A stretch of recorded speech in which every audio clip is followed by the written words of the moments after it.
E nós começamos mais um Liberdade de Opinião, direto do Rio de Janeiro. Vamos até lá para conversar com o jornalista Sidney Rezende. Olá, Sidney, bom dia, hein?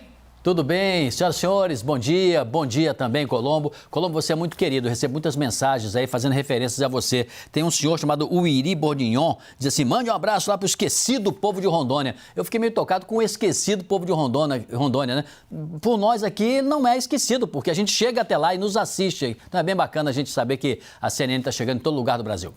Que bom, um abraço então para o nosso querido telespectador lá de Rondônia e para todo o povo de Rondônia que nos acompanha aqui no Liberdade de Opinião ao longo do novo dia. Bom, mas vamos aos nossos assuntos de hoje então, sexta-feira, Sidney, já se preparando para sextar, para aproveitar o final de semana no Rio de Janeiro, mas antes vamos tratar de alguns assuntos espinhosos aqui. Eu quero saber a sua opinião sobre alguns deles, viu, Sidney Rezende? O primeiro, o relator da PEC emergencial, o senador Márcio Bittar, desistiu agora há pouco de entregar o texto da proposta esse ano, 2020. Segundo ele, abre aspas, em vista da complexidade das medidas, bem como da atual conjuntura do país, decidi não mais apresentar o relatório da PEC emergencial em 2020. Fecha aspas. Sidney, por que esse momento não é oportuno para o relator apresentar a proposta? Por que não chegamos a um consenso? Bom, não é mesmo, porque estamos vivendo um momento completamente desconexo, né? Primeiro, final do ano. Não tem tempo hábil para você tratar nenhuma matéria de uma maneira aprofundada, tranquila, como se tem que ter o tempo necessário. Então, não é mesmo do ponto de vista do mês, dezembro. Segundo, é um momento que estamos numa fase delicada do enfrentamento da Covid-19. A vacinação, se começará ou não em dezembro, se o Brasil conseguirá optar por esta ou aquela vacina de maneira concreta e objetiva, tudo isso tira do eixo a tranquilidade geral e, inclusive, não coloca no Congresso Nacional como se ter uma pauta prioritária como qualquer outra que não seja essa da área de saúde e o combate à doença. O terceiro elemento é que não tem jeito, esta e outras eventuais matérias estruturais, estruturantes, importantes, fundamentais, até que alcancem reformas também, todas elas somente serão tratadas a partir de fevereiro, quando se definirá a presidência da Câmara e do Senado. Então, toda e qualquer medida agora, provisória ou definitiva e profunda, que mereça uma discussão, simplesmente ela não acontecerá um pouco por conta desse cenário. Não é o ambiente, eu acho que ele está certo, não tem condições, ele está sendo realista, talvez não seja nem o que ele quisesse, né? Mas ele está sendo realista, não iria avante mesmo não. Agora, o ano que vem é um ano definitivo para o país, não é, Sidney? Para o Congresso Nacional. Como você lembrou, depois das eleições do dia 1º de fevereiro, né, quando os ânimos estiverem acalmados, né, as fraturas provocadas pela disputa eleitoral tiverem sido sanadas, nós teremos a PEC emergencial. A reforma tributária ficou para o ano que vem, a reforma administrativa ficou para o ano que vem. Teremos de encontrar maneiras de ajustar as contas do país, ou de pelo menos começar a sinalizar para o mundo, para os investidores, para a nossa sociedade aqui, que vamos procurar ajustar as nossas contas. O ministro da Economia, Paulo Guedes, quer passar as privatizações que têm de ser aprovadas pelo Congresso Nacional. É provável que as peças da campanha eleitoral de 2022 já comecem a se mover também, ou seja, o ano que vem é um ano decisivo para o Congresso e para o futuro do país, não é? Poxa, Colombo, eu concordo plenamente com você. Eu diria, Colombo, para sintetizar para o senhor e para a senhora aí uma expressão, seria o seguinte, o ano que vem é o ano do presente e 2022 o ano do futuro. O que quer dizer isso? Toda discussão que tenha a ver com a necessidade conjuntural, emergencial de agora, que é o presente, terá que ser feita em 2021. Porque 2022 vai ser um ano muito tomado por sucessão presidencial. E por que então é um ano do futuro, se isso vai acontecer? Porque se escolherá um novo presidente para para os próximos 4 anos e é justamente esta nova agenda que vai ser colocada. A julgar pela forma madura, na minha opinião, que o eleitor votou na última eleição, no primeiro e no segundo turnos, mesmo com o índice de abstenção alto, em meio a uma pandemia, e o povo sinalizou que quer pé no chão, quer seriedade, quer trabalho, quer prumo, né? O povo quer serenidade, quer equilíbrio. Foi isso que o povo mandou. Não estou dizendo que quem se elegeu na última eleição, preponderantemente, terá uma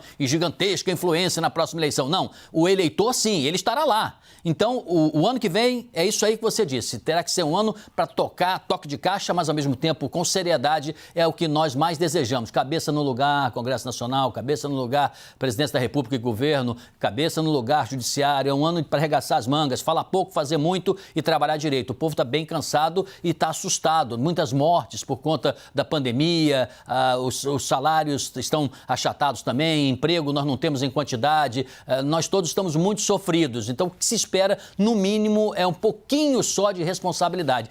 Vai dar, mas é preciso tê-la. Bom, em Brasília não se fala em outra coisa, não é, Sidney? A não ser na disputa pela presidência da Câmara dos Deputados. O atual presidente Rodrigo Maia está há mais de 4 anos no cargo e o assunto está movimentando os bastidores no Congresso. Há uma disputa entre ele, que não pode mais se reeleger, e Arthur Lira, para ver quem consegue mais apoio. O líder do PP, deputado Arthur Lira, por enquanto é o único candidato formal e conta com o apoio do governo federal. Até esse momento, Rodrigo Maia não conseguiu lançar um nome que represente a continuidade da gestão, que agregue o bloco de partidos que estão ainda ao lado dele, mas ele diz que não está preocupado em encontrar um nome. Vamos acompanhar. Quantas eleições o Celso Russomano sai na frente e termina em último, ou em quarto ou terceiro? Sair em primeiro não significa nada.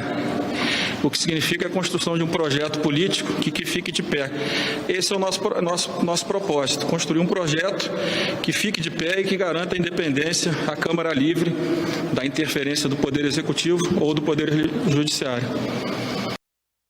Por que o presidente da Câmara, Rodrigo Maia, que está no cargo há tanto tempo e controla um grupo importante de deputados de partidos diferentes, tem tido tanta dificuldade para encontrar um nome que represente este grupo político que ele comanda para enfrentar Arthur Lira na próxima eleição? Porque tem muita opção, né? Tem mais opção do que se tem, por exemplo, no Senado, né? O Senado tem menos senadores, há muitos deputados. Essa costura é uma costura difícil de ser feita, ela é demorada. Repare que nós começamos aí com uns 12 nomes, hoje a gente tem o quê? Nomes ali do grupo do Maia, né? O Baleia Rossi, do MDB de São Paulo, Elmar Nascimento, do DEM da Bahia, Aguinaldo Ribeiro, do PP da Paraíba. São os 3 nomes assim que estão se descolando, né? Eram muito mais nomes, então demora porque é uma costura que precisa ser feita com cuidado. E em política, porque tem traição, em política, porque às vezes tem indefinição, em política, porque a negociação ela não termina na primeira conversa, por conta de toda essa realidade, Colombo, o que ocorre? Essa conversa e essa costura precisam ser feitas com muita habilidade. Rodrigo Maia é habilidoso, tá certo? Ele é habilidoso. De fato, Arthur Lira está com uma liderança mais consistente na medida que não tem ninguém em volta para subtrair dele, né, essa possibilidade. Ele é, vamos dizer assim, o candidato da oposição, né, já que Rodrigo Maia seria a situação. Então, essa costura ela demora um pouco. São muitas opções, mas ela acabará acontecendo. Não pode demorar demais também, né? Não pode acontecer isso de demorar demais, mas agora é a hora também das conversas. Ontem nós comentávamos aqui, Colombo,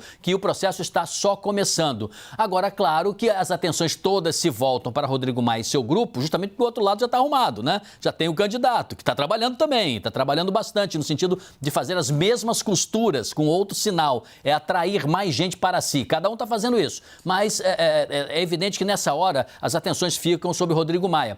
Então tem gente que diz assim, Rodrigo Maia tem um projeto de poder e ele foi derrotado porque não pôde se reeleger. Ele, por exemplo, já dizia desde maio que não queria ser candidato há 5 anos e alguma coisa, que ele está longe da família também. Tem a impressão que para ele articular agora e passar esse bastão também não é exatamente uma derrota, ao contrário, ele vai se rearrumar e ele vai trabalhar, como ele já disse, depois, né, que terminar essa eleição, ganhando ou perdendo o seu grupo político, ele vai trabalhar na sucessão presidencial para costurar uma candidatura que tenha trânsito no centro, um pouquinho para a esquerda e um pouquinho para a direita. Então, faz parte do jogo, é aguardar e acompanhar o que estamos fazendo.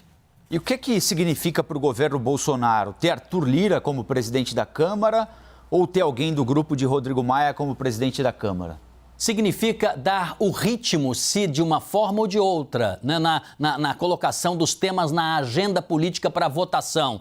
Repare, se o governo diz assim, eu quero passar a reforma, por exemplo, tributária, né? Para passar a reforma tributária, se você tem na presidência da Câmara alguém do seu lado, este alguém terá melhores condições de articular junto a seus pares e outros também, de outros segmentos políticos, e colocar, por exemplo, um tema na agenda para ser votado, para ser discutido, ele dá ritmo ao debate político, ele tem um poder na mão, não é só a caneta não, o poder é muito desequilibrador. Dizem até, e a piada é um pouco repetida, toda vez que tem uma sucessão de governo, e agora vamos ter, né, sucessão municipal, que no finalzinho assim, do mandato do prefeito, do governador, do deputado, do senador ou do presidente, nem o rapaz do cafezinho, nem o garçom aparece para trazer nada para quem está saindo, mas quem está chegando é aguinha gelada, água com gás, melhor atendimento, 3, 4 pessoas à disposição, porque quem tem o poder, de certa maneira, faz ventar para um lado ou para o outro. Por isso que, para o governo, é sempre melhor ter maioria, é sempre melhor ter líderes favoráveis, é sempre melhor ter na mão ou próximo o presidente da Câmara e o presidente do Senado, porque aí, né, você pode passar a sua agenda de maneira mais tranquila. O ministro do Supremo Tribunal Federal, Edson Fachin, decidiu que o governo de Jair Bolsonaro tem de seguir a lista tríplice das universidades federais na indicação de reitores. A liminar de Fachin foi apresentada por causa de uma ação movida pela OAB. O documento questionava as indicações do presidente que não levavam em conta os nomes eleitos pelos colegiados das universidades. A liminar determina que o governo respeite a escolha das listas tríplice e se atenha aos nomes indicados. Sidney, como é que você avalia o conteúdo da liminar expedida pelo ministro Fachin? A escolha dos reitores é um ato administrativo? É uma escolha política? O presidente da República deve respeitar a lista tríplice indicada pela comunidade acadêmica? Pode escolher alguém que está fora da lista tríplice? Colombo, antes de eu responder, eu vou contar uma historinha do experiente, já falecido, ex-governador do Rio Grande do Sul e ex-governador do Rio de Janeiro, Leonel Brizola, né, uma das figuras da sua época mais marcantes da política brasileira. Ele dizia em relação à cultura o seguinte: deixa o pessoal da cultura indicar quem deverá ser o secretário estadual de cultura, quem é que vai tocar lá a agenda da cultura. Nós não vamos nos meter nisso. Os nomes que eles indicarem ali, se fosse até lista tríplice, né, a gente escolhe aqui o nome que eles indicarem e tal. O que dizia a sapiência dessa velha raposa da política brasileira? Tem certas coisas que faz com que a dinâmica delas funcione melhor quando ela tem já uma tradição baseada, claro, na legislação, na lei e na cultura e nos hábitos daquele grupo, né, para melhor funcionamento. O que dizem os representantes do mundo acadêmico?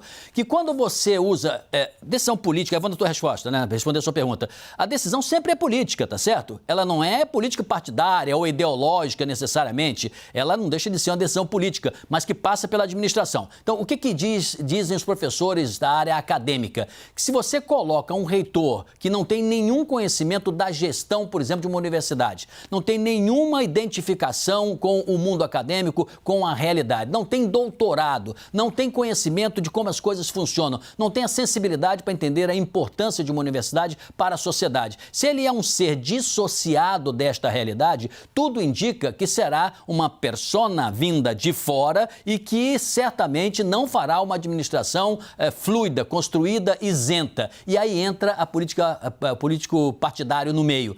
Tem gente no mundo acadêmico que diz que existem bolsonaristas que estão se inscrevendo para entrar numa lista tríplice para quando ela chegar lá em cima, o presidente ou o ministro, né, responsável pela essa área da educação, teoricamente influir sobre aquele nome favorável a ele. O presidente Bolsonaro já fez um caminho aí paralelo a isso 15 vezes, né? E isso está contrariando por demais. Porque o que se quer, quem quer mudar a universidade, é botar a gente de fora para se passar uma agenda acadêmica técnica, que teoricamente não está na vivência da universidade, vinda de fora para dentro e que aí sim dizem ser ideológica, dizem ser política. Então é um vespeiro isso aí. E de fato o respeito à lista tríplice, que é o ministro Fachin, também faz parte para a tranquilidade, evidentemente, do bom funcionamento das universidades brasileiras, dada a esta tradição que há muitos anos sempre foi assim, de escolher alguém identificado com o conhecimento, com o saber deste alto nível de formação que passa até o doutorado na hora da escolha do melhor nome.